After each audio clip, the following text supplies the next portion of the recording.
नमस्कार धर्मशास्त्र के विद्यार्थियों। आज के इस एक्सप्लेनर में आपका स्वागत है। देखिए, उत्पत्ति की पुस्तक के शुरुआती अध्यायों में एक बहुत ही गहरा रहस्य छिपा है। आज हम केन और हाबिल की पहली भेंट की कहानी का एक सूक्ष्म और व्याख्यात्मक विश्लेषण करने जा रहे हैं। और सच मानिए, ये सिर्फ कोई प्राचीन कथा नहीं है। ये असल में वो वैचारिक नींव है जो हमें संपूर्ण धर्मशास्त्रीय व्यवस्था और ईश्वरीय न्याय को समझने में मदद करती है। तो चलिए, बिना किसी देरी के इस कहानी के ऐतिहासिक और सैद्धांतिक पहलुओं में गहराई से उतरते हैं। आज के हमारे इस अध्ययन की रूपरेखा कुछ इस तरह होगी।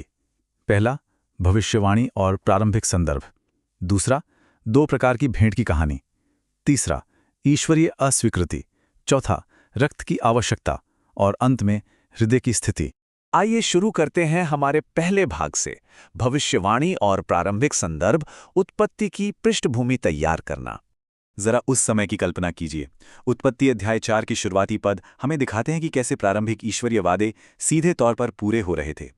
हव्वा को दी गई संतान प्राप्ति की भविष्यवाणी आखिरकार पूरी होती है और केन तथा हाबिल का जन्म होता है। समय बीतता है, वे बड़े होते हैं और अपने जीवन के लिए बिल्कुल अलग अलग मार्ग चुनते हैं। हाबिल ने भेड़ों के झुंड को चराने का काम चुना, जबकि केन ने मिट्टी को जोतने यानी खेती बाड़ी का कार्य अपनाया। अब ध्यान देने वाली बात यह है कि ये महज उनके पेशे नहीं थे, बल्कि आगे चलकर यही उनकी आध्यात्मिक अभिव्यक्ति का सबसे बड़ा माध्यम बनने वाले थे। अब हम आते हैं दूसरे भाग पर, दो प्रकार की भेंट की कहानी, मिट्टी बनाम झुंड। उत्पत्ति 4 के तीसरे और चौथे पद को देखने पर एक बहुत ही स्पष्ट और दिलचस्प अंतर सामने आता है।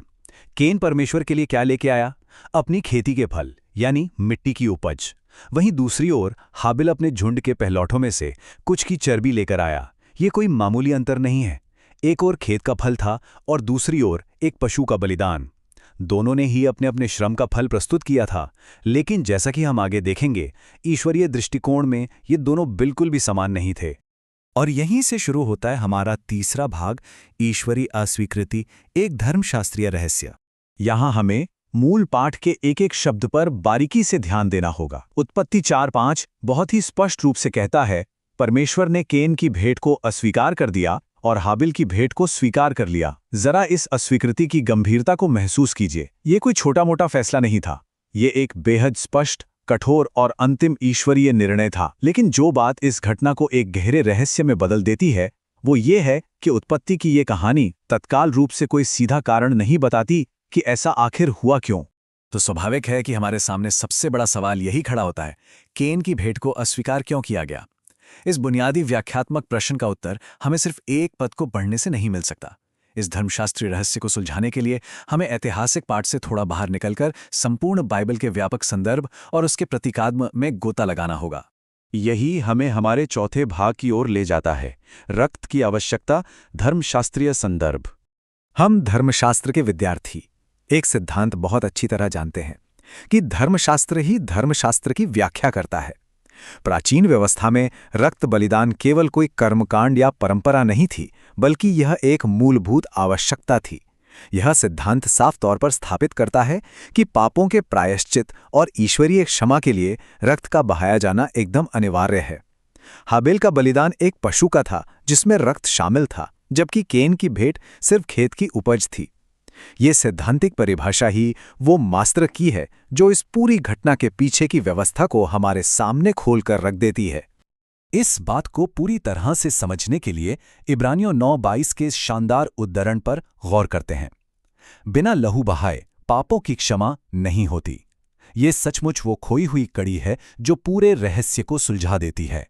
नए नियम का ये भाग बिना किसी संदेह के ये स्पष्ट कर देता है कि परमेश्वर ने हाबिल की पशु बलि को क्यों स्वीकार किया और केन के अनाज को क्यों नहीं। देखिए, ये परमेश्वर की कोई मनमानी पसंद नहीं थी। ये पाप की क्षमा के लिए निर्धारित एक ईश्वरीय शर्त थी। हाबिल ने एक जीवन का बलिदान दिया था जो आने वाले उस महान और अंतिम बलिदान का सटीक प्रतीक था, और बिल्कुल यही कारण था कि उसकी भेंट स्वीकार्य हुई। चलिए अब बढ़ते हैं हमारे पांचवें और अंतिम भाग की ओर, हृदय की स्थिति, विद्वानों के विचार। मशहूर विद्वान जॉन एफ वालवर्ड के नोट्स इस पूरे विषय पर एक बहुत ही शानदार और बहुआयामी नजरिया पेश करते हैं। वे 3 मुख्य बातों पर सबसे ज्यादा जोर देते हैं। पहली, रक्त बलिदान की सख्त आवश्यकता, जिसकी चर्चा हमने अभी अभी की। दूसरी, भेंटकर्ता की उचित भावना। और तीसरी, ईश्वरीय निर्देशों का पूरी तरह से पालन करना। वाल्वोर्ड ये तर्क देते हैं कि ये बहुत मुमकिन है कि परमेश्वर ने भेंट के स्वरूप के संबंध में पहले ही कुछ विशिष्ट निर्देश दे रखे हों, जिन्हें केन ने पूरी तरह से नज़रअंदाज कर दिया। इसका मतलब ये है कि केन के पास न सिर्फ सही प्रकार की भेंट का अभाव था, बल्कि शायद उसके अंदर उस सही भावना और आज्ञाकारिता की भी कमी थी जो ईश्वर को प्रसन्न करने के लिए सबसे ज़रूरी होती है। हमारा ये संपूर्ण अध्ययन अंततः हमें एक बहुत ही गहरे और व्यावहारिक विचार पर लाकर खड़ा कर लेता है। हमें खुद से यह पूछना चाहिए कि आधुनिक विश्वासी केन की तुलना में ईश्वरीय निर्देशों को किस प्रकार अपनाते हैं। क्या आज भी लोग अपनी सुविधा और अपनी खुद की शर्तों के अनुसार ईश्वर की आराधना करना चाहते हैं, या फिर वे उन निर्धारित ईश्वरी मानकों और हृदय की उस गहरी शुद्धता को अपनाते हैं जो वास्तव में ईश्वर चाहते हैं? केन और हाबिल की इस ऐतिहासिक घटना का ये प्रश्न आज भी उतना ही प्रासंगिक है और हर एक गंभीर विद्यार्थी को इस पर मनन जरूर करना चाहिए।